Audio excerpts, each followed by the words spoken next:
अब कोई दिखता नहीं है जिसको ये समझ में आता हो। तो परिणाम क्या हो रहा है? बड़े पैमाने पर जानवरों का कत्ल हो रहा है। गाय का, भैंस का, बकरी का, बकरे का, कुत्तों का। गाय का आंकड़ा मैंने बताया 2.5 करोड़ तो प्रतिवर्ष गाय का कत्ल होता है। भैंस का 1.25 करोड़ प्रतिवर्ष कत्ल होता है। डूकर, सुअरों का 2.5 से 3 करोड़ का कत्ल प्रतिवर्ष का है। बकरे, बकरियां, छोटे जानवरों की संख्या करोड़ों में है, गिनी नहीं जा सकती है। तो भारत एक ऐसा देश बन गया है जहां कत्ल ही कत्ल होता है। और दुख मुझे इसी बात का है कि इसी भारत देश में महावीर स्वामी हुए, इसी भारत देश में महात्मा बुद्ध हुए, इसी भारत में गांधी हुए, इसी भारत में राम हुए, कृष्ण हुए। जिंदगी पर्यंत जिन्होंने अहिंसा हमको बताई और सिखाई, उसी भारत में इस समय सबसे ज्यादा हिंसा हो रही है। और जानवरों के प्रति तो कितनी क्रूरता हो रही है, आप उसकी कल्पना नहीं कर सकते। कभी अगर आपको अपनी आंखों से देखना हो कि कितनी क्रूरता होती है जानवरों के खिलाफ, तो आप कभी चले जाइए। मुंबई में देवनार नाम का एक गांव है, वहां पर एक कत्ल खाना चलता है। कैसे कत्ल किया जाता है आप देख लीजिए अपनी आंखों से। आंध्र प्रदेश में मेदक नाम का एक जिला है, वहां पर एक और कत्ल खाना चलता है, अल कबीर। उसको देखाइए, पता चलेगा। औरंगाबाद के आसपास कई कत्ल खाने चलते हैं, इनको देख लीजिए। जब मैं शहर में घुसता हूं तो इतनी तेज बदबू आती है, फिर पूछता हूं क्या है, तो पता चला जानवरों की हड्डियों को पीसने का कारखाना। औरंगाबाद के माथे पर कलंक जैसा। संपूर्ण भारत देश में जगह जगह जो कत्ल खाने चलते हैं, मैंने तो कई कत्ल खाने देखे हैं और उन पर वीडियो फिल्म बनाई है 20-25 मिनट की। कितनी क्रूरता से काटा जाता है जानवरों को। गाय को काटने से पहले क्या करते हैं, 5-6 दिन भूखा रखते हैं, और जहां से उसको भर के लाते हैं ट्रक में, वो ट्रक में कैपेसिटी होती है 3 या 4 गाय की, तो उसमें 200 गाय भर के लाते हैं। और ये ट्रक हर एक शहर और गांव से गुजरते चले जाते हैं पुलिस वालों की कृपा से। फिर पहुंच जाते हैं कत्ल खाने में। फिर क्या होता है, 5-6 दिन उनको और रखा जाता है भूखा, खाना नहीं खिलाया जाता, तो अधमरी हो जाती है गाय। फिर क्या किया जाता है, गाय को पैरों से उल्टा बांधकर लटका देते हैं, मुंह बांध देते हैं। फिर उसके बाद 100 डिग्री टेम्परेचर पर पानी की वाष्प गाय के शरीर पर फेंकी जाती है, और लगातार 1-1.5 घंटे। परिणाम क्या होता है कि उसका शरीर फूलना शुरू करता है, और फूलते फूलते जब वो मैक्सिमम कैपेसिटी में आ जाता है, तब जाके उसकी गर्दन काटी जाती है। और गर्दन काट के थोड़ी देर उसको लटका के रखा जाता है ताकि पूरा खून निकल आए। फिर उसके बाद जब गर्दन कट के गिर जाती है, अंतिम खून की बूंद निकल जाती है, फिर चाकू और छुरी से, तेज धार की चाकू छुरी से उसकी खाल उतारी जाती है, और वो खाल एक्सपोर्ट की जाती है। फिर मांस निकाला जाता है, उसको धो पैक करके डिब्बों में बंद किया जाता है, और फिर वो एक्सपोर्ट हो जाता है। फिर ये सब खेल चल रहा है इस देश में। मुझे दुख एक ही है कि अहिंसा प्रधान भारत देश में भयंकर हिंसा हो रही है, और कुतर्क उसके बड़े विचित्र विचित्र हैं। जानवरों की संख्या बढ़ जाएगी तो कहां रखेंगे, उनके भोजन की क्या व्यवस्था करेंगे, इसलिए काटते रहो, उनका मांस बेचते रहो। ये जब बहुत ज्यादा परेशानी बन गई मेरे जैसे लोगों के लिए, भारत में जानवरों का कत्ल, गाय का कत्ल, गौवंश का कत्ल, तो हम सब लोग बहुत साल से एक प्रयास कर रहे हैं कि किसी तरह ये रुकना चाहिए। तो उसी संदर्भ में एक बार क्या हुआ, सन 1998 में मैं और मेरे जैसे कुछ समविचारी लोगों ने एक मुकदमा किया सुप्रीम कोर्ट में, पब्लिक इंटरेस्ट पिटीशन। एक संस्था है भारत में, उसका नाम है अखिल भारत कृषि गो सेवा संघ। एक दूसरी संस्था है, उसका नाम है अहिंसा आर्मी ट्रस्ट। दोनों ने मिलकर एक मुकदमा कर दिया। बाद में पता चला गुजरात सरकार भी उस मुकदमे में शामिल हो गई। सुप्रीम कोर्ट में मुकदमा आया, और हमारा मुकदमा यह था कि गाय और गोवंश की हत्या नहीं होनी चाहिए। सामने जो कसाई लोग थे उनका तर्क था क्यों नहीं होनी चाहिए, जरूर होनी चाहिए। सुप्रीम कोर्ट में हमने अपील किया कि इसमें एक कोई बड़ी बेंच बनाई जाए, एक दो जज का मामला नहीं है क्योंकि ये बहुत सीरियस है। 3-4 साल तो सुप्रीम कोर्ट ने स्वीकार नहीं किया, फिर अंत में जाके मान लिया कि अच्छा ठीक है, इसके लिए कॉन्स्टिट्यूशनल बेंच बनाई जाए। भारत देश के थोड़े दिन पहले तक चीफ जस्टिस रहे श्री RC लाहोटी ने अपनी अध्यक्षता में 7 जजों की एक कॉन्स्टिट्यूशनल बेंच बनाई और 2004 में मुकदमे की सुनवाई शुरू हुई, जो 2005 सितंबर में पूरी हो गई। सुनवाई के समय यही कुतर्क हमारे सामने आए, ठीक यही कुतर्क जो कभी शरद पवार के मुंह से मैंने सुने, जो कभी भारत के पढ़े लिखे लोगों के मुंह से मैंने सुने, और जो कभी भारत के भूतपूर्व प्रधानमंत्री नेहरू जी के द्वारा कहे गए। सारे के सारे कुतर्क एक ही जैसे वही कसाईयों के द्वारा सुप्रीम कोर्ट में कहा गया। सबसे पहला कुतर्क कि भारत की गाय को जब बूढ़ा हो जाता है, माने बूढ़ी हो जाती है, तो बचाने में कोई लाभ नहीं है, उसको कत्ल करके बेचना ही लाभकारी है, और हम भारत की अर्थव्यवस्था को मजबूत बना रहे हैं क्योंकि गाय का मांस एक्सपोर्ट कर रहे हैं। दूसरा कुतर्क, गाय के चारे की बहुत कमी है पूरे भारत में, तो भूखी मरे उससे अच्छा यह है कि हम उसका कत्ल करें, तो कम से कम मांस तो बिके, भूखी मरे तो वो किसी काम की नहीं। तीसरा कुतर्क कि भारत में लोगों को रहने के लिए जमीन नहीं है, गाय को कहां रखे। चौथा कुतर्क, इससे विदेशी मुद्रा मिलती है। और सबसे खतरनाक कुतर्क कसाईयों की तरफ से जो दिया गया वो ये कि हमारे धर्म में लिखा हुआ है कि हम गाय की हत्या करें। This is our religious right.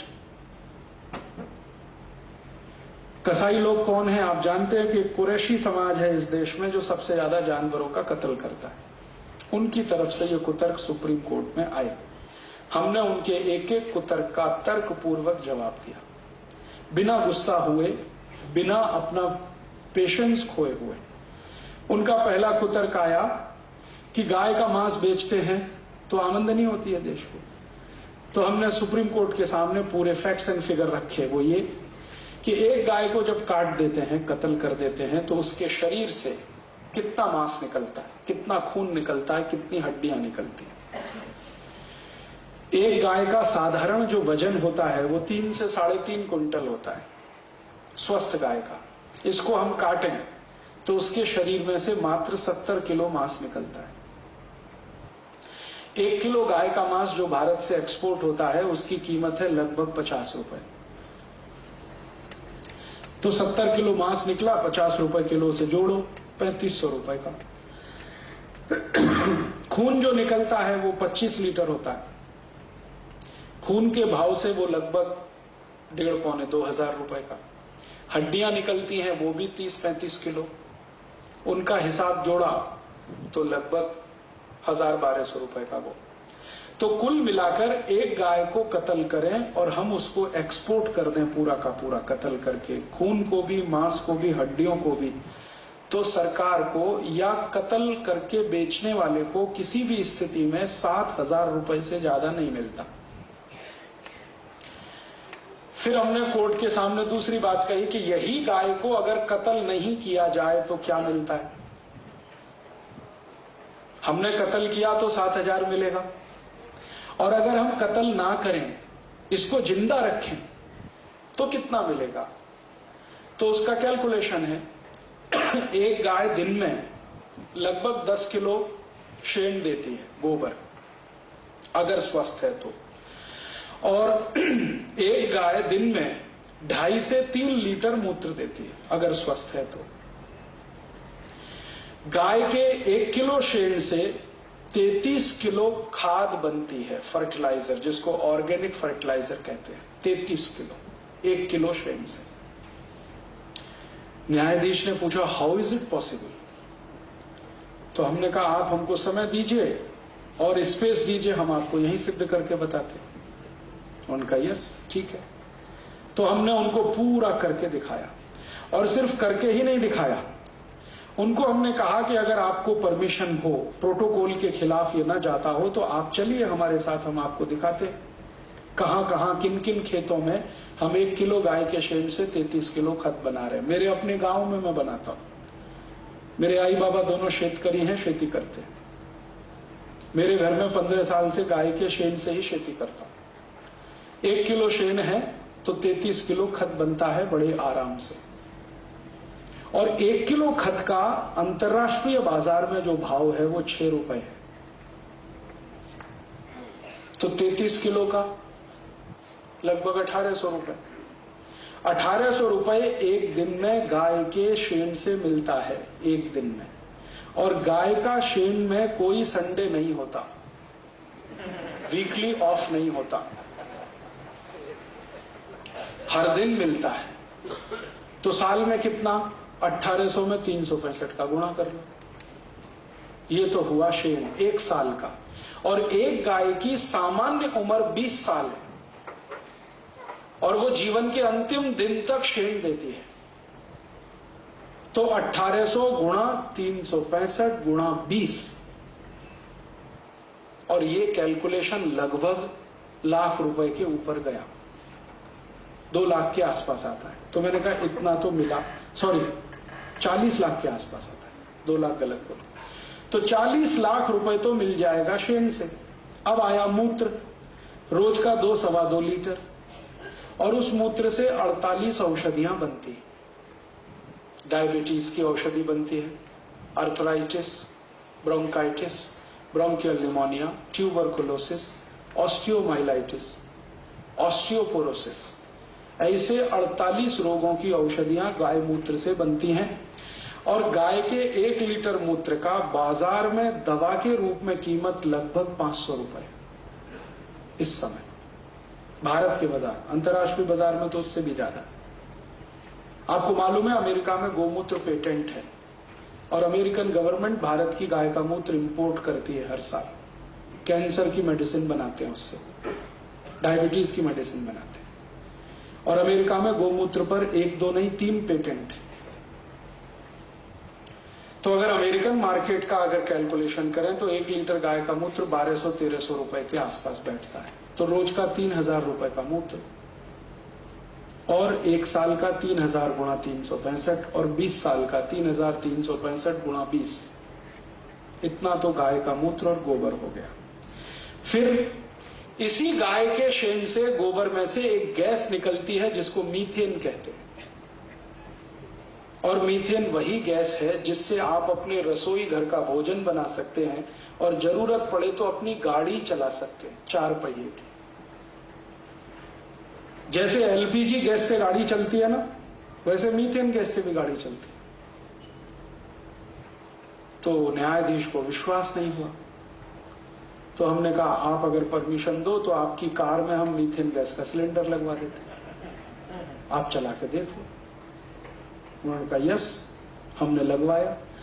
उनकी कार में मीथेन गैस का सिलेंडर लगवाया और जज साहब ने 3 महीने वो गाड़ी चलाई और वो कहते हैं कि इट इज मार्वलस, क्योंकि खर्चा आता है मात्र 50 से 60 पैसे किलोमीटर, और डीजल से चलाओ तो आता है 4 रुपए किलोमीटर। और मीथेन गैस से गाड़ी चले तो उसमें से धुआं बिल्कुल नहीं निकलता, और डीजल से चले तो धुआं ही धुआं निकलता है। और मीथेन गैस की गाड़ी में शोर बिल्कुल नहीं होता है, डीजल की गाड़ी में कान फट जाए इतना शोर होता है। ये सब उनके समझ में आया। फिर हमने कहा कि अगर हम 10 किलो गाय का शेन रोज का इकट्ठा करें तो साल में कितनी मीथेन गैस एक गाय से मिलती है, वो सब कैलकुलेशन, और 20 साल में कितनी मिलेगी। और भारत में इस समय 17 करोड़ गाय हैं, सबका गोबर एक साथ इकट्ठा करें और उसका ही इस्तेमाल करें तो 1,32,000 करोड़ रुपए की बचत इस देश को होती है। बिना डीजल, बिना पेट्रोल के हम पूरा ट्रांसपोर्टेशन इस देश का चला सकते हैं। और इतने सारे कैलकुलेशन जब हमने बम्बार्ड कर दिए सुप्रीम कोर्ट पर, तो न्यायाधीश ने मान लिया कि गाय की हत्या करने से ज्यादा उसको बचाना आर्थिक रूप से महत्वपूर्ण है।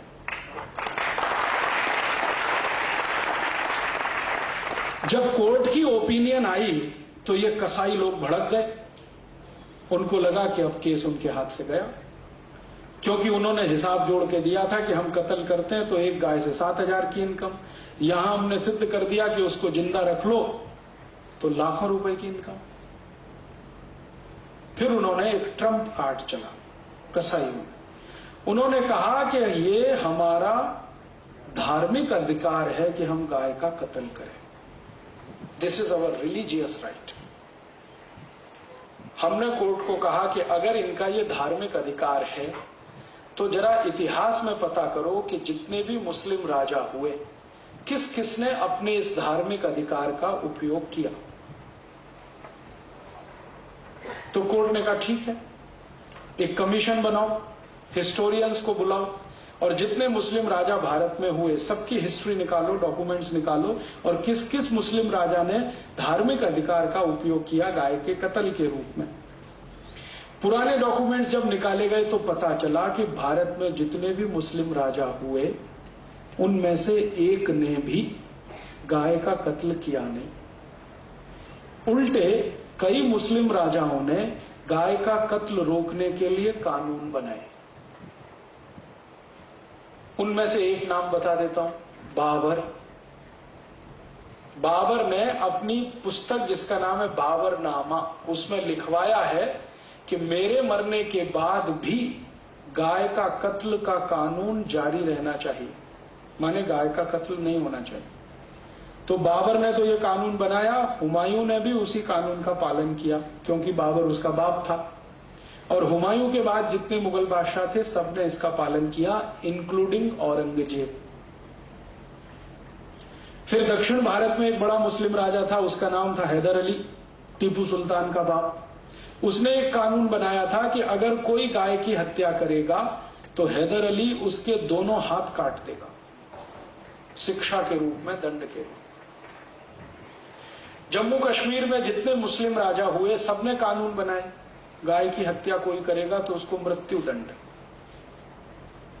तो ये सब जब दस्तावेज कोर्ट के सामने आए तो हमने कोर्ट को कहा कि आप जरा बताइए कि अगर इस्लाम में गाय को कत्ल करना धार्मिक अधिकार होता तो बाबर तो कट्टर इस्लामिक था, 5 वक्त की नमाज पढ़ता था, हुमायूं भी था, जहांगीर भी था, औरंगजेब तो सबसे ज्यादा कट्टर था। तो इन्होंने क्यों नहीं गाय का कत्ल करवाया और क्यों गाय का कत्ल रोकने के कानून बनवाए?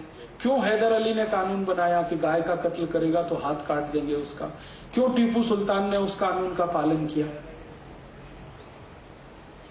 तो हमने कोर्ट से कहा कि आप अगर हमें इजाजत दें तो हम कुरान शरीफ, हदीस, जितनी भी पुस्तकें हैं वो पेश करते हैं और उनमें से कहां लिखा है गाय को कत्ल करो, ये हम जानना चाहते हैं। और आपको पता चलेगा कि इस्लाम की कोई भी धार्मिक पुस्तक में नहीं लिखा है कि गाय का कत्ल करो। हदीस में तो लिखा हुआ है कि गाय की रक्षा करो क्योंकि वो तुम्हारी रक्षा करती है।